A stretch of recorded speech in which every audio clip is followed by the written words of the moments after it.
সোনার মানিক যুবকেরা, আব্বার মায়েরা, আল্লাহ পাক নবীদের জীবন আর সাধারণ মানুষের জীবন এক করেন নাই। নবীদের জীবনটা স্পেশাল, ব্যতিক্রমী জীবন। আল্লাহ নবী মেরাজের রাতে জান্নাত মসজিদে আকসাতে পৌঁছালেন, বাইতুল মাকদিসে পৌঁছালেন। এমন সময় আল্লাহ পাক সমস্ত নবী রাসূল পয়গম্বর আলাইহিস সালামদের সঙ্গে আমার রাসূলুল্লাহ দেখা করিয়ে দিলেন। জোরে বলুন সুবহানাল্লাহ। এমন সময় আল্লাহর পক্ষ থেকে আওয়াজ এসে গেল, এ আমার আম্বিয়া কেরামেরা, এ আমার নবী আলাইহিস সালাম গণেরা, আজকে দিনটা আপনাদের জন্য বড় আনন্দের দিন, আজকে দিনটা আপনাদের জন্য বড় খুশির দিন। আজ সমস্ত নবী রাসূলদেরকে আমি আল্লাহ মসজিদে আকসাতে একত্রিত করেছি। আপনারা একত্রিত হয়েছেন, আজকে 2 রাকাত শুকরিয়া নামাজ পড়েন। 2 রাকাত নামাজ হবে, নামাজের জন্য কে ইমামতি করবেন? নবীদের মধ্যে অনেকের ধারণা ওখানে সাধারণ কোনো মানুষ নেই, সাধারণ কোনো মানুষের ওখানে এন্ট্রি নেই। সব নবী রাসূল আলাইহিস সালাম গণেরা নিজেদের ভিতরে কারো ধারণা, কেউ মনে মনে করছেন এত নবীদের জামাত, সমস্ত নবীরা একত্রিত হয়েছেন। আজকে জামাতে কে ইমাম হবে, কে ইমামতির সম্মানের জায়গাটা পাবে? অনেকে ধারণা মনে মনে করেন আল্লাহ পাক সমস্ত মনুষ্য জাতির আদি পিতা নবী আদম আলাইহিস সালামকে বানিয়েছেন। তিনি সৃষ্টির প্রথম মানুষ। আমার আল্লাহ তার সম্মান মাকাম দিয়েছেন। আজকে হয়তো আদি পিতা হিসাবে তিনি এই জায়গাটা পাবেন। আবার কেউ কেউ মনে করেন আল্লাহ পাক একজন নবীকে খলিল বলেছিলেন। ইব্রাহিম আলাইহিস সালামের লকাব হলো ইব্রাহিম খলিলুল্লাহ। আজকে হয়তো ইব্রাহিম আলাইহিস সালাম আল্লাহ পাকের দোস্ত হিসাবে তিনি হয়তো আজকে এই জায়গাটা পাবেন। আবার কোন নবী মনে করেন একজন নবী ছিলেন অনেক সম্মানিত নবী, তার লকাব হলো মুসা কালিমুল্লাহ। তিনি হয়তো আজকে এই সম্মানের জায়গাটা পাবেন।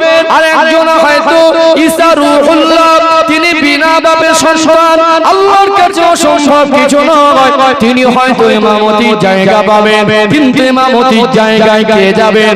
সকলে ভাবছেন এমন সময় আল্লাহর পক্ষ থেকে ওয়ার্ডারের অপেক্ষায় আমার আল্লাহ দয়াময় আমার রাসূলের সম্মান মাকাম মর্যাদা এতটা বাড়িয়ে দিলেন।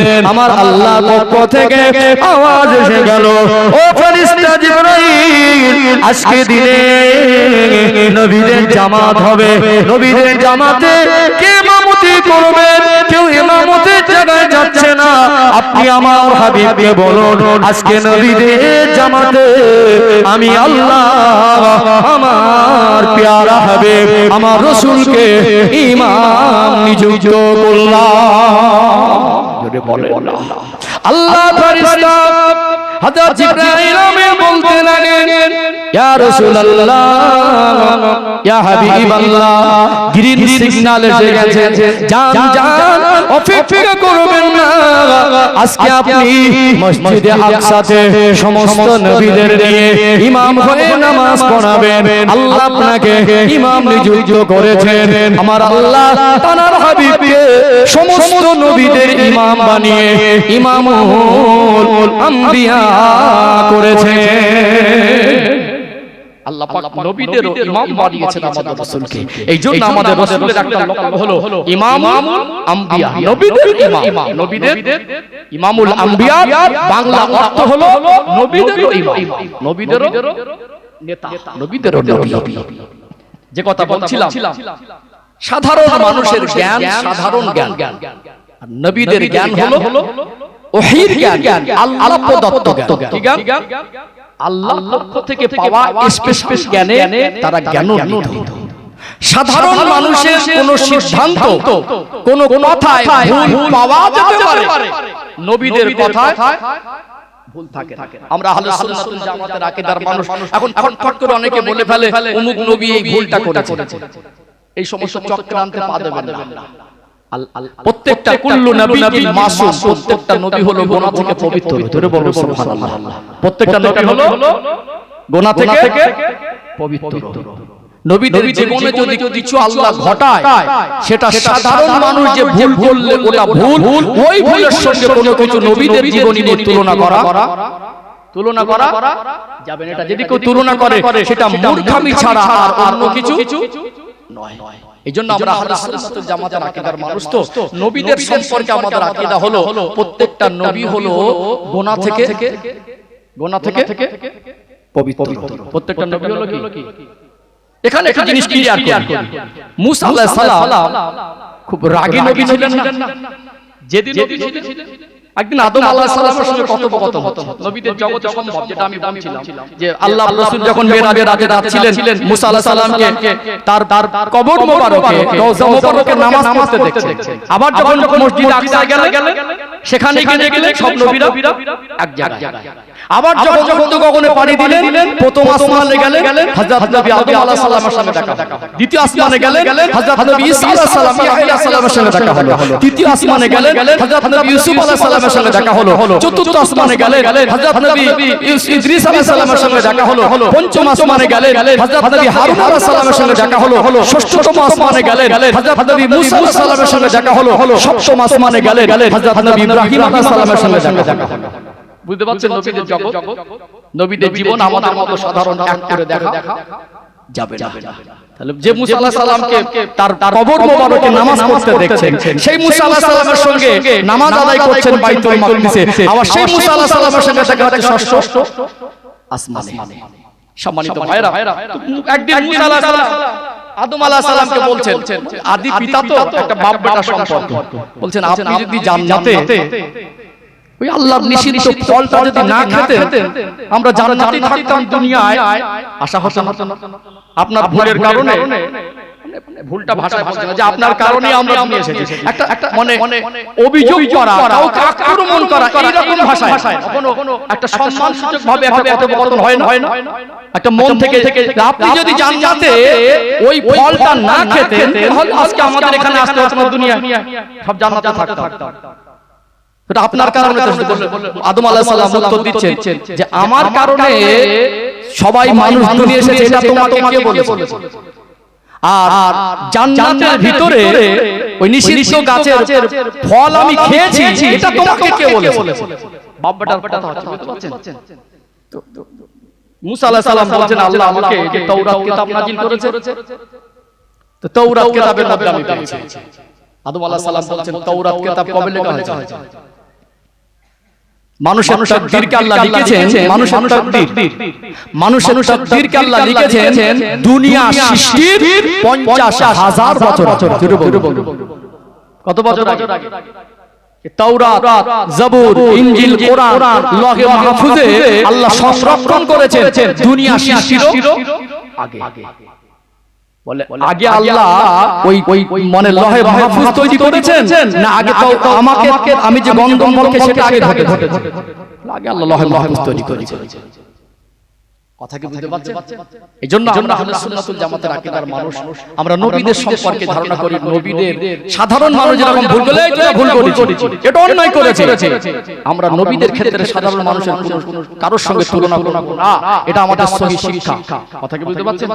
সম্মানিত ভাইরা, এই আকীদা ধারণাগুলো ষোলশ হতে হবে। না জানি আমার কথায়, আমার ধারণায় রাসূলের শানে যেন বেয়াদবি না হয়, নবীদের শানে যেন বেয়াদবি না হয়। তাহলে নবীদের জ্ঞান হলো ওহীর জ্ঞান। কিসের জ্ঞান? নবীদের জ্ঞান ওহীর জ্ঞান। আল্লাহ যে জামানায় যে নবীকে পাঠিয়েছেন, সেই নবীর থেকে উম্মতের জ্ঞান বেশি হবে না। আল্লাহ তার প্রিয় হাবিবকে এই রবিউল আউয়াল মাসের 12 তারিখে সুবে সাদেকের সময় तमाम সৃষ্টি জগতের জন্য রহমত স্বরূপ করে পাঠালেন। আমার নবী হলেন শেষ নবী, কিয়ামত পর্যন্ত আর কোন নবী আসবেন না। তাহলে পৃথিবীতে শিক্ষা ব্যবস্থা যত উন্নত হোক, চিকিৎসা বিজ্ঞান যত উন্নতির চরম শিখরে পৌঁছে যাক, পৃথিবীতে মানুষের আবিষ্কার যত নতুন কিছু আবিষ্কার হোক, পৃথিবীর মানুষ যতই বেশি শিক্ষা লাভ করুক, জ্ঞান অর্জন করুক, নবী থেকে উম্মতের জ্ঞান বেশি হবে না। আল্লাহ পাক আমাদের হাবিবকে যে মাত্রার জ্ঞান দান করেছেন, যে কোয়ালিটির জ্ঞান দান করেছেন, কিয়ামত পর্যন্ত দুনিয়ার কোনো মানুষ জ্ঞানে গুণে রাসূলুল্লাহর ঊর্ধ্বে যেতে পারবে না। এটা পসিবল নয়, সম্ভব নয়, কখনো নয়। আল্লাহর হাবিবকে আল্লাহ আমাদের জন্য শ্রেষ্ঠ নেতা বানিয়েছেন। তার আদর্শের ভিতরে আমাদের জন্য উত্তম শিক্ষা আছে। লাকাদ কানা লাকুম ফি রাসূলিল্লাহি উসওয়াতুন হাসানাহ। আল্লাহ বলেন আমার হাবিবের মধ্যে রয়েছে তোমাদের জন্য উত্তম আদর্শ। জোরে বলো সুবহানাল্লাহ। আমি যে কটা পয়েন্ট বলছি ধাপে ধাপে বুঝতে পারছেন তো? যে কটা পয়েন্ট বলছি, এখানে লাস্ট পয়েন্ট যেটা আমি এখানে ব্যাখ্যা দিলাম যে নবীদের জ্ঞান আর সাধারণ মানুষের জ্ঞান এক নয়। আজকে দিন এটাকে একটু বাস্তবতার সঙ্গে প্রমাণ করে দেওয়া দরকার। আমার রাসূল পৃথিবীর জমিনে আজকে দিনে কিছু জেনারেল শিক্ষিত মানুষ তারা মনে করবে পৃথিবীতে আমার রাসূলকে অন্য ধর্ম কোন একজন অবলম্বী, একজন জেনারেল শিক্ষিত মানুষ, সে সায়েন্স পড়া মানুষ, সে মনে করবে আমি কেন মক্কার জমিনে 1400 বছর আগে একজন মানুষ তিনি দুনিয়া আসলেন, তার যতই সুনাম থাকুক সে কোনোদিন স্কুল কলেজ ইউনিভার্সিটিতে যায়নি, আমি এত বড় শিক্ষাবিদ, আমি এত বড় গবেষক, আমি এত বড় সায়েন্টিস্ট, আমি এত বড় জ্ঞানী, আমি এত বড় প্রভাবশালী, আমি কেন নেতা? প্রশ্ন করতে পারে। আপনি মানতে বাধ্য। আপনার ভিতরে যে কোয়ালিটি কোয়ান্টিটি, আপনার ভিতরে যোগ্যতা আছে, আমার রাসূলুল্লাহ যোগ্যতা ধুলোকণা পরিমাণ এক ধারে যেতে পারবেন না। এটা তো শুধু মুখে বললে হবে না, বাস্তবতার সঙ্গে মেলাতে হবে। সেই বাস্তবতাগুলো তুলে ধরব ইনশাআল্লাহ।